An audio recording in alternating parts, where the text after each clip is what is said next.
साथियों, आज हमारे घरों में जिस कैलेंडर का प्रयोग हम करते हैं वो अंग्रेजी महीनों के नाम पर आधारित है, जैसे जनवरी, फरवरी, मार्च, अप्रैल, मई, जून, इस तरह।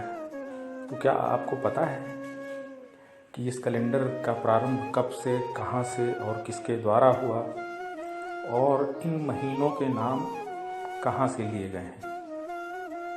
तो हम सभी लोगों को ये लगता है कि यह अंग्रेजी का कैलेंडर अंग्रेजों ने ही बनाया होगा, लेकिन ये हमारी भूल है।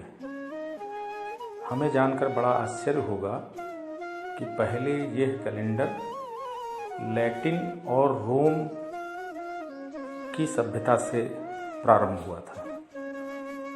यह तो सभी को पता है कि साल में 12 महीने होते हैं, जिसका प्रारंभ बहुत पहले से भारत में प्रचलित था।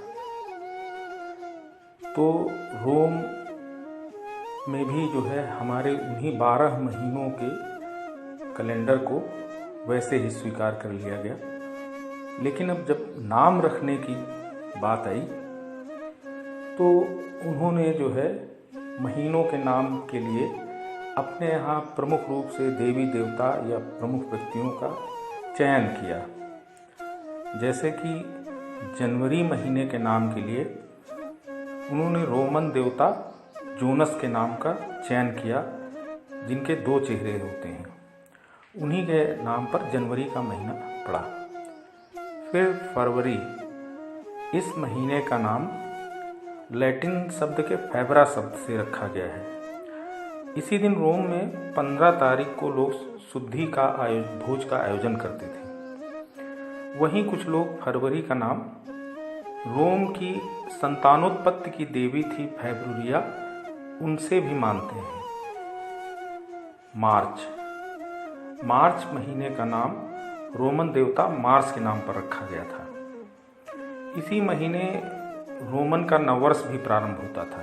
जैसे भारतवर्ष में नववर्ष का प्रारंभ चैत्र शुक्ल पक्ष से होता था, जो अक्सर मार्च महीने में ही पड़ता था। तो लगता है उसी आधार पर उन्होंने मार्च महीने से अपना नववर्ष प्रारंभ रखा।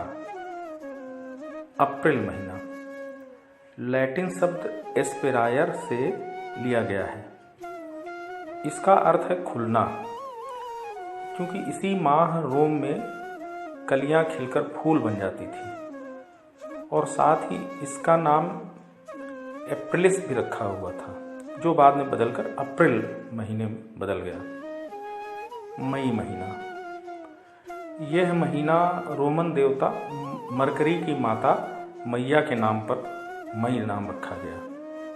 फिर जून महीना, लैटिन शब्द में जेन्स के आधार पर जून नाम रखा गया है। इसके अलावा रोम में भी सबसे बड़े देवता जीएस थे। उनकी पत्नी का नाम भी जूनो था, जिनके नाम से भी जून महीने का नाम जाना जाता है। जुलाई महीना, राजा जूलियस सीजर, जो बहुत बड़े राजा थे रोम के, उन्हीं के नाम पर इस महीने का नामकरण कर दिया गया। संयोग से जुलाई महीने में ही इनका जन्म भी हुआ और इनकी मृत्यु भी इसी महीने में हुई। अगस्त, जूलियस सीजर के भतीजे, जिनका नाम आगस्टस सीजर था, वो बहुत महत्वाकांक्षी राजा था। तो उसने खुद का नाम अमर करने के लिए अपने नाम से महीना अगस्टस यानी अगस्त रखवाया। अब इसके बाद 4 महीने बचते हैं। उनके नामों पर कोई सहमति नहीं बन पाई कि आखिर इनके नामकरण कैसे, किस आधार पर किया जाए। तो उन्होंने जो है, जो लैटिन भाषा में जो अंकों का नाम था, उसी को उन्होंने महीने में परिवर्तित कर लिया। जैसे 7वां महीना, तो लैटिन में 7 का नाम सेप्टे के नाम से जाना जाता है। तो और वहाँ का मतलब बर से लिया गया, वहाँ पर बर से का अर्थ जो है वहाँ होता है। तो इस तरह 7वां का लैटिन भाषा में प्रयोग सेप्टेम्बर, यह महीने का ट्रांसलेशन हुआ। तो इस तरह से 7वें महीने का नाम सितंबर रखा गया। अब चूंकि आपको लगेगा कि सितंबर तो 9वां महीना है, लेकिन मैंने पहले बताया कि पहले कैलेंडर का प्रारंभ रोमन हिसाब से मार्च नववर्ष होता था। गणना उसी महीने से प्रारंभ होकर के सितंबर 7वां महीना आता था। तो इस तरह जो है सितंबर 7वां सितंबर हो गया। अब जाकर के बाद में जब कैलेंडर का नवीनीकरण हुआ तो इन्होंने इसको 9वें महीने के रूप में स्वीकार किया, लेकिन नाम में अभी तक कोई परिवर्तन उन्होंने नहीं किया। इसके बाद अक्टूबर महीना, इसी प्रकार आक्ट का अर्थ 8 होता है, अतः इन्होंने 8वें महीने का नाम लैटिन भाषा में अक्टूबर नाम कर दिया। इसके बाद नवंबर भी इसी प्रकार 9वें के नाम से नवंबर कहलाया।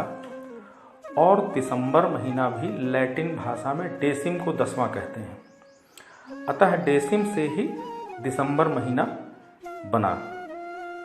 तो इस तरह से हमारे 12 महीने अंग्रेजी कैलेंडर के बन गए। बाद में जब अंग्रेज़ों की सभ्यता बनी और उन्होंने जब उस कैलेंडर को प्रचलन में लाए तो उन्होंने उन्हीं नाम को अंग्रेजीकरण कर दिया, लेकिन नाम में कोई परिवर्तन नहीं किया। जो जिस क्रम में थे उसी क्रम में, जो जिस नाम से थे उसी नाम में थोड़ा बहुत सुधार करके उन्होंने स्वीकार कर लिया। तो साथियों, क्या लगता है, हमारे हिंदी महीनों के नाम जो नक्षत्रों पर आधारित थे और अंग्रेजी महीनों का नाम तो आप देख ही रहे हैं, तो क्या आपको नहीं लगता कि हमारा ज्ञान विज्ञान, हमारा बौद्धिक स्तर उस समय भी कितना उच्च स्तर पर था?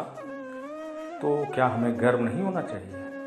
तो हमें अपनी संस्कृति और अपने देश पर गर्व है। जय भारत।